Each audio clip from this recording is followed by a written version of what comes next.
Next on Max TV, we preview Darchinyan Marhares. We take a look at the rematch between Vanda and Chavez Jr., and we have news and notes coming up on the next round. And welcome to the next round. Steve Kim joined as always by the editor-in-chief of Max Boxing, Doug Fischer. A jam-packed show. We begin round number one. We're at showtime from the Home Depot Center in Carson, California for the WBA, WBC, and IBF junior bantamweight titles. Christian Marhares takes on Vic Darchinyan. The opening bout of this telecast, super middleweight prospect Andre Durrell at 16-0 takes on Victor Oganov. Doug, when we take a look at Marhares Darchinyan, the very definition of a fight fan's fight, but really a matchup of two of the premier 115-pounders in the world. I would say Christian Marhares, beyond a shadow of a doubt, has proven himself as the world's best junior bantamweight or super flyweight. He is super fly when it comes to his overall boxing ability, his natural talent, his ring acumen and intellect, if you will.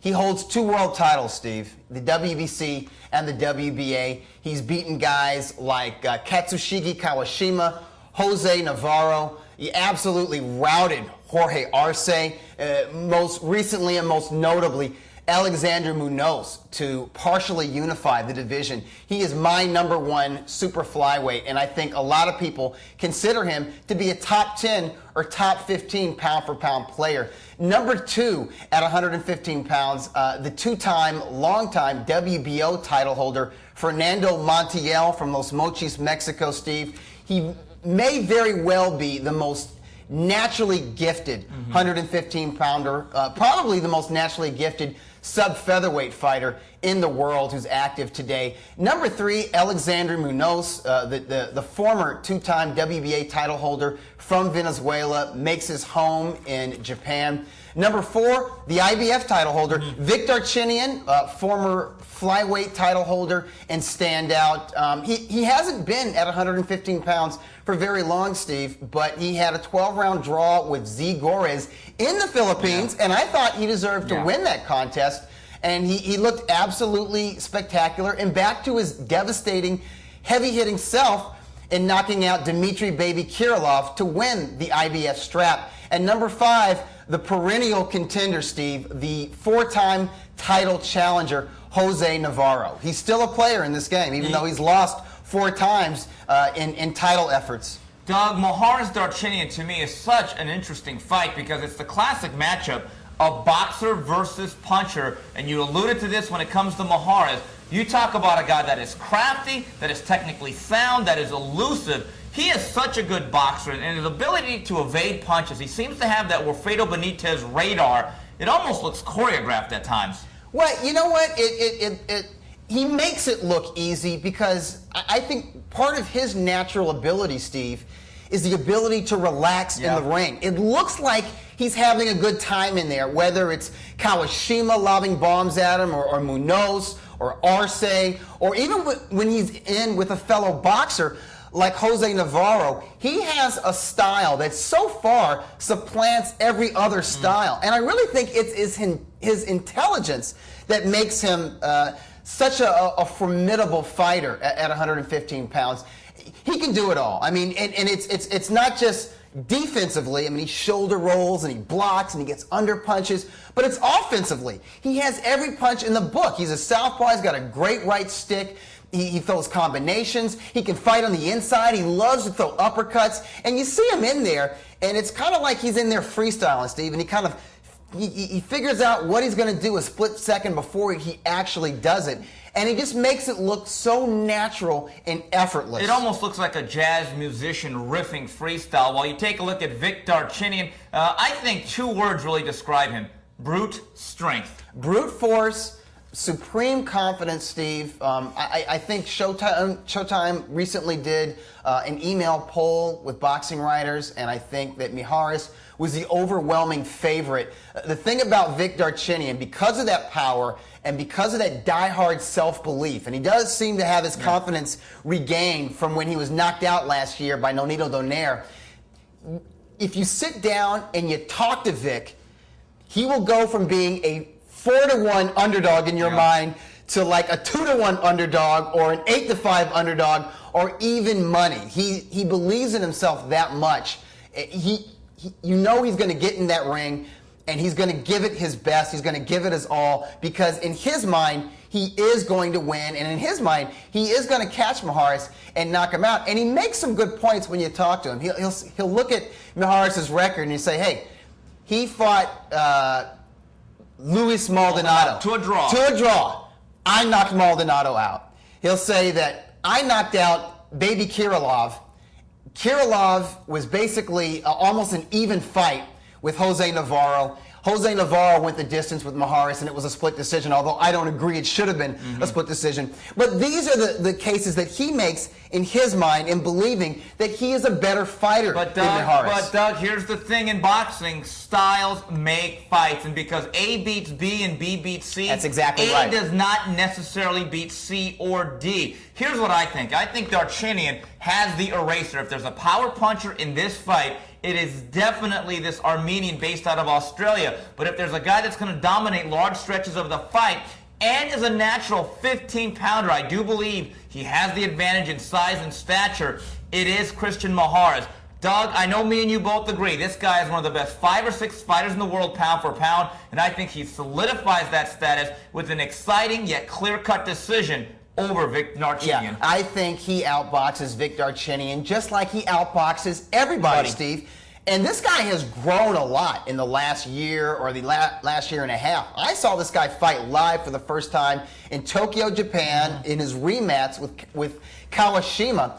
And I thought he was a year away or so from fighting and beating somebody like Jorge Arce. Well, he beat Jorge Arce in his very next fight. And since then, Steve, he's been one of the most busy title holders in all of boxing. So this guy has grown in confidence, he's grown in his ability, and he's faced a lot of different styles. I think Darchinyan's unorthodox, awkward style, the fact that he sometimes can be unpredictable, I think that might give Christian Maharis trouble in spots. But it's one thing that Maharis has shown us. He's shown to have a pretty good chin. He's shown to be the kind of guy who can stay calm under heat because Katsushige Kawashima and Jorge Arce, these guys do bomb. These guys do bring heat. I don't know if they bring as much one-punch power as Vic Darchinyan, and I know they're not as unorthodox as Darchinyan. That's why I think it's going to be an interesting contest, but I see a unanimous decision for Christian Maharis. Doug, opening up this broadcast, Andre Dirrell against Victor Oganov. Doug, Dirrell can be either spectacular or he can be absolutely dreadful. Against Victor Oganov, I think we're going to see a version of the Bull and the Matador. Yeah, I think when he's in there with a guy who can take his heat, and he's in there with a fighter who's physically stronger and perhaps punches harder than he does, he is the Matador. And he has the kind of height and reach, switch hitting ability, the kind of footwork, leg work, lateral movement, however you want to say it. The guy can run, is what I'm saying, if he wants to. He did that against Curtis Stevens. I think Oganov is a more complete fighter than Curtis Stevens, is probably a more formidable puncher than Showtime Stevens, and he absolutely was, as you said, dreadful against Showtime Stevens. Hopefully, though, he's learned that he has to be entertaining, at least in spots, if he wants to really keep getting invited back on cable television, Steve. I think he's not going to be as exciting as he was against Anthony Hanshaw. I don't think he's going to be as dreadful as he was against Curtis Stevens. At least I hope not, Steve. But I do know this.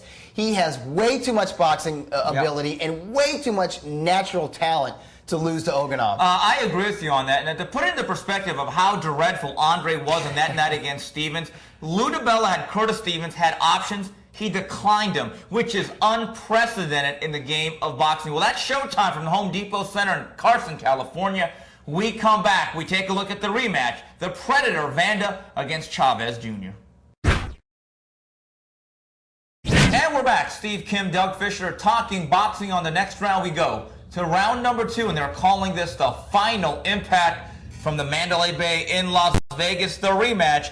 Junior middleweights, Julio Cesar Chavez takes on Matt Vanda. On this undercard, IBF flyweight title is Nonito Donaire makes his second defense against South African Moruti Mathalane. And then junior bantamweight showdown, Jorge Arce takes on Chino Garcia. And also on this undercard, prospects Lamont Peterson, Vanos Martirosyan, and Matvey Korobov. Doug, I'm not saying this is a fight for credibility because, let's face it, it is Matt Vanda, but I think Chavez has some credibility issues from that last fight. In the first fight in Hermosillo, got off to a good start. Fight's going well first half, and then he faded badly down the stretch, and he actually got booed and had beer thrown at him in the ring. This is a Chavez getting booed in Mexico. Wow. That is blasphemy. And to me, I get the sense that the Mexican fans weren't so much disappointed or dismayed by the decision, but I think they perceive Chavez Jr. not working hard enough, not doing his part to preserve the legacy of a Mexican legend. Well, I think the one scorecard that had him winning 10 out of 10 rounds, that enraged the fans because it really created the impression, and it's not all impression. Some of it is absolute reality that he is pampered, that he is protected. Mexican fight fans do not want to root for somebody who has a red carpet thrown out for them. They want their heroes and the sons, even the sons of their legends, to have to work for their legend, to have to work for that money. And let's face it, I think Chavez Jr. is a bit of a prima donna. Ever since he decided that he was going to be a boxer and turned pro as a teenager, either 18 years old or 16 years old, whoever you believe, he has had it. I'm not going to say he's had it easy because he didn't have an amateur background. He doesn't have some of the physical tools like durability like his old man has. But he has made a lot of money for a guy who's fighting the caliber of opponents that he's fighting. And there is the belief that these fights that have taken place in Mexico this year and the fact that he has been training in Culiacan, where his dad is beyond a legend, that he's not training that hard. He's kind of mailing it in. And so they're thinking, this guy thinks that he's more of a celebrity than a fighter. We're not here to see a celebrity. We're here to see a fighter. And if you're going to be a fighter, you better put the work in the gym so you can put the work in the actual fight. Doug, I think it's very telling that, number one, he says he was sick. We'll see about that.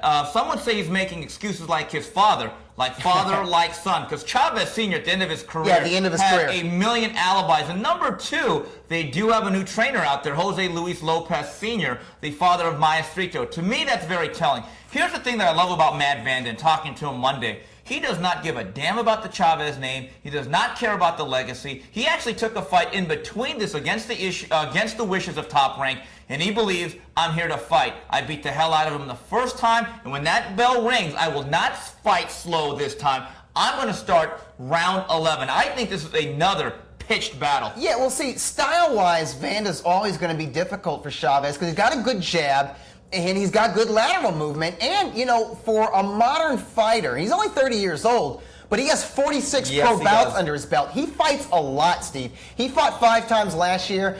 This year, this fight is going to be his 5th fight in 2008. So in the last 20 months or 22 months, Steve, he's had 10 fights. That is very good for this day and age, and it shows in the way he's able to relax in the ring and the way he's able to make adjustments. And that's what he did against Chavez in their first fight, Steve. He came out kind of respecting the legend, respecting, okay, I'm in Mexico, this guy's going to try to hurt me to the body or whatever. And he just troubled Chavez Jr. by sticking a jab in his face and, you know, moving side to side. But midway through that fight, maybe he could feel that Chavez Jr. was losing steam, or maybe he just felt that this guy can't hurt me. He started standing in the pocket, and they started trading toe-to-toe, and down the stretch, he started beating the crap out of Chavez. That's how he wants to start this fight now, and I think that's good for the fans. I think the first fight was a really fun fight, at least, you know, from, say, the 3rd or 4th round on. I think this fight might be a good fight from the first round to the end of the round. To the end of the fight, I should say. Doug, the thing is, Matt Vanda comes in with absolutely, positively no fear. And Chavez Jr., I have not been that hard on him like a lot of other pundits. I believe, like you've mentioned, he does not have an amateur career. He's learning on the fly. And I think Top Rank's done a masterful job of guiding him and matchmaking. But I'm also beginning to get the sense from the Jose Celaya fight on, he may have already reached his ceiling. He may be limited in a lot of different respects. I expect this to be another close fight. I just can't see Vanda eking out a decision. I think it's entertaining, but I think Chavez goes 2 for 2. At the end of the day, I think Vanda's lack of power is what's going to hurt him. And that's why they chose him. And that is initially why they chose him. You know, Chavez Jr., he's been brought along slowly. He's actually been maturing as a man. I mean, every time I see him, Steve, he's an inch taller. It's unbelievable. It makes me think maybe Chavez Sr. should have put a basketball in his hands early on in life. Who knows what could have happened. But, I don't consider him a real prospect. I would not even put Chavez Jr. in the same sentence as Vanes Martrosyan. No. And I don't think Vanes Martrosyan is necessarily a blue-chip junior middleweight prospect, but I think he would beat the living hell out of Chavez Jr. What Junior is an attraction. However, I don't know if he's going to sell the amount of tickets he sold in Albuquerque, or definitely the amount of tickets he sells in Mexico in Las Vegas this Saturday, Steve. So, which tells me they're going to have to do something. They're going to make some money with Chavez Jr. in the United States. If he beats Vanda, even if he just scrapes by, which is what I think is going to happen, I think they need to start taking some risks with him. With this economy and the fact there may be a loss of credibility because of the last fight, either they step up their opposition or they go back and make another run for the border. Doug, I expect Nonito Donaire to beat this South African. I don't know how easy it's going to be. Number one, he's been off since December when he stopped Louis Maldonado. Number two, he just got married. There's a lot of stuff going on in the background. Also, the weight. He also got very, very heavy. And his own manager told me, Steve, if we could be at 15 or 18, we'd do that right now. But there are financial considerations to look at. Doug, I think he gets through this fight, and I think he immediately moves up to 115. I think he needs to, and I wanted to actually ask you, do you think he can carry 115 pounds or even 118 pounds comfortably and be as fast and effective as he is at flyweight? Because at flyweight, this guy is not just fast and technically sound. He is a knockout. Now, I won't say he's a knockout artist, but he can set up that knockout punch, and it can be one punch. If you look at his torso and you look at his overall frame and his length and his arms, I don't think there's any doubt. And if you actually go by his line by line, most of his fights early on took place at 15 and 18. That's true. And I think the difference between him and Kelly Pavlik is he's much faster on his feet. The ability to get to point A to point B and to move laterally. I think there's a lot of money to be made at 15. We talk about those fights on Showtime between the winner of that, Jorge Arce, Fernando Montiel, and then you take a look at this guy who's a pretty big name in the Philippines, and Donaire. A lot of money and a lot of interesting stuff could happen at 15. So enough money and enough possibilities at junior bantamweight that it might be worth it for him to vacate the IBF strap. Because I would have to imagine the IBF flyweight title at least gets him like TV money from the Philippines. Yeah. Am I correct on that? It does, but here's the problem. If you really want to make the big money, and even with Manny Pacquiao, you want American cable. You want Showtime and HBO. You're absolutely right. From premium cable license fees is where most of the money is made today in this game. Doug, speaking of which, Jorge Arce, Chino Garcia, interesting backstory. They're actually training mates. They've had the same trainer, Javier Capetillo. That's true. Here's what I think. I think Arce is very hittable, but I don't think Chino Garcia hits hard enough to beat him.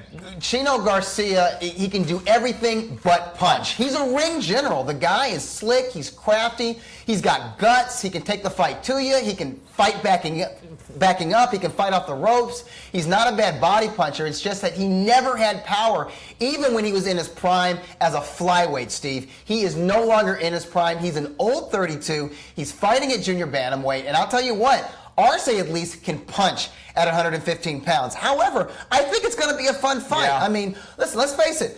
I thought Arce lost to David Lukmahanak. Part of that might have been the fact that Lukmahanak was a southpaw, and Arce just plain old can't fight southpaws. In his last fight against Rafael Concepcion, banged around. But he had some scary moments. He got hurt by a guy who had 15 pro fights, or even 14 pro fights. So that tells me, you know what? Chino can be competitive. I just don't think he has the punching power to get the respect of Jorge Arce. Well, that's it for Final Impact. When we come back, we wrap it up with news and notes. And we are back with news and notes. On the next round, we go to the Montreal Bell Center. We have controversy on ShowBox for the IBF Super Middleweight title of the world. Lucien Bute holds on for dear life. He barely survives Librado Andrade, winning a 12-round decision, 117-109, 115-110, 115-111. Doug, there's no doubt about it. Lucien Bute won the large majority of rounds. Doug, I said he simply couldn't win a decision. I thought it had a lot to do with the judges. Guess what? Marlon B. Wrong, the referee, and yes, Marlon B. Wrong. I thought it was 2-on-1 in there the whole night. It was. Putting aside the last 30 seconds, whether it was a long count where the guy got saved by the bell, I thought the whole night he was completely one-sided and very biased. He was acting like a buffer. Yeah. We all know that Librado Andrade's strength in this fight was to get inside and to rough up the title holder, to land body shots, to land uppercuts, to land these punches, which really are Librado's trademark. He has to get in close. Well, as soon as he got in within arm lengths of Boot, all Boot had to do was put one glove right here. Be Wrong was right in there, being wrong, and pushing them away and creating that immediate distance that Bute could capitalize on. Here's the thing. Marlon B. Wrong had the best stiff arm since Jim Brown. That was very, very impressive. Bute's jab was not bad either, but it was the second best stiff arm in the ring that night. There were a couple of times I thought Marlon B. Wrong was trying to pose as the Heisman Trophy. Here's the other thing. Bute was grabbing, sometimes when Librado would get in close, he would mug him like an octopus, but he would also grab the leg. One more. And he did it more than once. And that, the thing is, he would break him up, but he would always warn Librado for rough stuff. And yes, Librado was doing some rough stuff, but so was Bute. He should have been more objective in there. And as for the last 30 seconds, what were your thoughts on that? I'm curious. The thing is, Lucian Bute to me, and I've called him this before, is Joe Calzaghe light. I think he's a very good boxer, but I also believe he's very good for 8-9 rounds, and the battery pack seems to run out. Librado Andrade, when you fight him, Doug, it's like the sands of time, and you got to survive before all the pebbles go down to the bottom, because there's going to come a point that he's going to cave you in. In the era of 100-round fights, Librado Andrade is the best fighter in the world.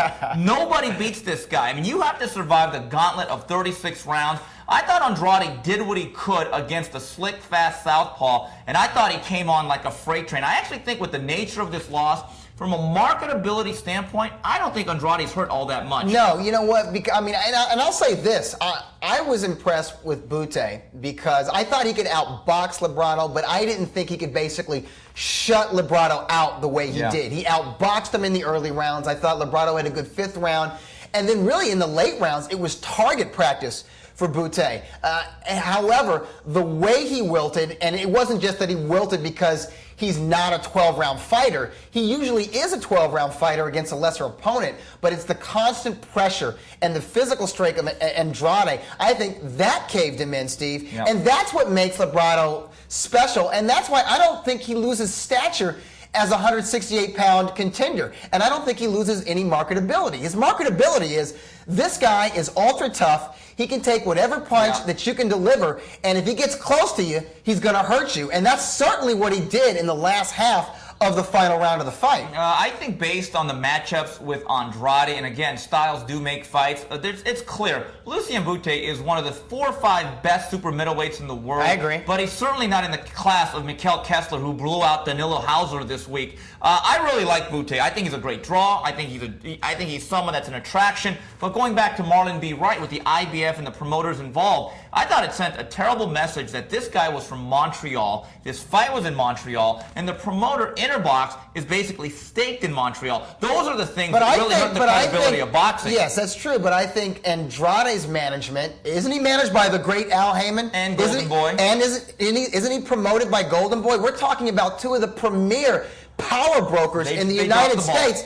That's something that they should have looked at and said, no, we're not going to take a local referee. It doesn't have to be a referee from the United States, but it can't be a referee from Montreal. Even some other part of Canada. Vancouver, Toronto, but not right there in Montreal, not in French Canada. Forget about that. Yeah, absolutely. I'd rather have one of the McKenzie brothers from the Great White North be the referee. Going on to the fight review, on Versus for the IBF featherweight crown, Cristobal Cruz upsets Orlando Salido in 12 on Telefutura. Saul Alvarez, he remains undefeated, going to 22-0-1 to 10-round decision over Larry Mosley. And Antonio Escalante, junior featherweight, blows out Mike Oliver in 3. And then in Japan, for the WBA featherweight title, Chris John, 12-round decision over Hiroyuki Inoki. Doug, here's the thing. We talk about other sports where we always say, is that guy juiced, and how much does that matter? I think with Orlando Salido, I think there's some question marks now. I still like Salido, but obviously I may have overrated him. He looked strong as a bull against a very big Robert Guerrero. Shoved him around the ring and smothered him. And he was juicing for that fight, He absolutely got caught. And now you look at his performance against Cruz where he couldn't really dissuade him. You know what? Steroids can make a difference in boxing. Oh, well, your body may never be the same depending on what kind of cycle you do, how long you do it. It definitely takes a toll on your internal organs. But it also sort of, for a time, if you're on it long enough, you're basically supplanting or replacing your own endocrine system. So your body is saying, oh, wait a minute, there's a super synthetic form of testosterone being made here. You know, the message goes from your pituitary gland to your thyroid and says, okay, we don't have to make that much testosterone. Then when you go off the steroids, you're not making a whole lot of testosterone, you know? So you're not as strong. You don't have quite the same edge. It's a lesson for any young athlete out there. Don't go on the juice, man. Don't do it, because you're going to be paying for it for the rest of your career as an athlete, but also for the rest of your life. But I will give credit to Cristobal Cruz. He outfought him. He outfought him. The guy's a gamer. You know what? And he's probably one of the best fighters in the world who has more than 10 losses. I'm going to say Freddie Pendleton lives, and he's Mexican. He's a Mexican Pendleton. And I thought from a strategic standpoint, Orlando Salido should have stayed inside, gotten some shelter, and dug to the body. That's when he had his most success. When he was outside, those long, lanky, awkward punches of Cruz. Yeah, Cruz has got long arms. Did, I think, affect the way Orlando Salido fought inside that ring. And Dr. Doug, here's my hint to kids. If you're going to take steroids, don't get caught. No, just kidding. Doug, Antonio Escalante, Mike Oliver surprised me. I thought Oliver could box him for a while, give him fits, maybe even win the fight. Doug, he was never in this fight. But Steve, psychologically, what happened in his very last fight? Got KO'd. He didn't just get stopped. He got knocked out by a journeyman, by a naturally smaller guy. Not only are there physical things that happen when you get knocked out, but there's a psychological effect. It was a very risky fight for Oliver to take on a limited guy in Escalante, but a puncher, and a guy who's always going to be a gamer, a guy who's always swinging to the fences, to the body and to the head. And really, from that first knockdown in the first round, out of it. Oliver was just completely out of it. He was probably having flashbacks to his previous fight. Moving on with the fight preview on Telefutura this Friday, Julio Diaz takes on Fernando Trejo. And also seen an appearance by a very bright prospect out of Oxnard, Miguel Garcia. Then Saturday in Germany, championship doubleheader for the WBA middleweight title. Felix Sturm takes on Sebastian Sylvester. And for the WBO junior middleweight title, Sergey Dizerunzuk, excuse the pronunciation, against Joel Julio. Doug, Trejo's a tough journeyman. I expect Diaz to win a decision or knock him out. Yeah, and by the way, I'm getting sick of looking at Trejo on basic cable. I mean, you know what? 5 years ago, he was a real test for up-and-coming contenders or prospects. Now he's just a guy who's going to guarantee you 10 rounds or 12 rounds. That's it. But if there's something I do want to see is Miguel Garcia. If there's another great prospect out of the 805, he's in our last prospect spotlight. Doug, I think this kid can be as good as any fighter that came out of Oxnard. And that doesn't mean as big a star or make as much money, but this kid has a lot of tools. He's got great technique. He's very economical. He's very relaxed in the ring, and he can knock guys out. I would say he might be the hottest featherweight prospect, at least out of the Southern California or West Coast right now. He's a guy to look out for in 2009. Doug, I love this card in Germany. A good doubleheader. Felix Sturm, I think, has a pretty good fight against Sebastian Sylvester, who I think is a very, very respectable fighter. Those are two of the better, after Arthur Abraham, if you're going to pick a number 2 middleweight, it's the WBA title holder, Felix Sturm. If you're going to pick a number 3 or 5, somebody from probably 3 to 5, it's Sebastian Sylvester. And the thing is, he is Germany-based, just like Sturm, but he's actually German. Yeah. And he's a guy that the crowd is going to be behind. He's battle-tested. This is a very good fight.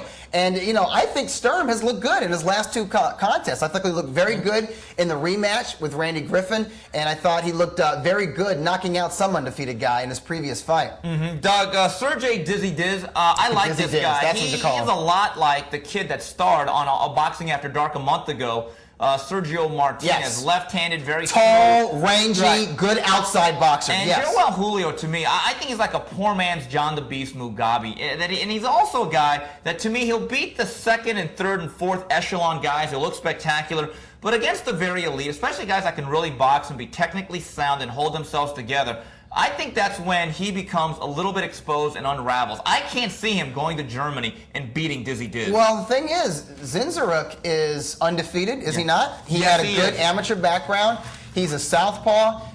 He's tall. He's 6 foot, maybe 6'1". He's rangy. And go and look at his record. He beat Daniel Santos, Yes, who was he a did. title holder once again. And still very good. And still very good. And still formidable. And still dangerous. He has the temperament and the boxing style to give Joel Julio fits. And yeah, Julio hits a lot harder, and maybe he's got a puncher's chance.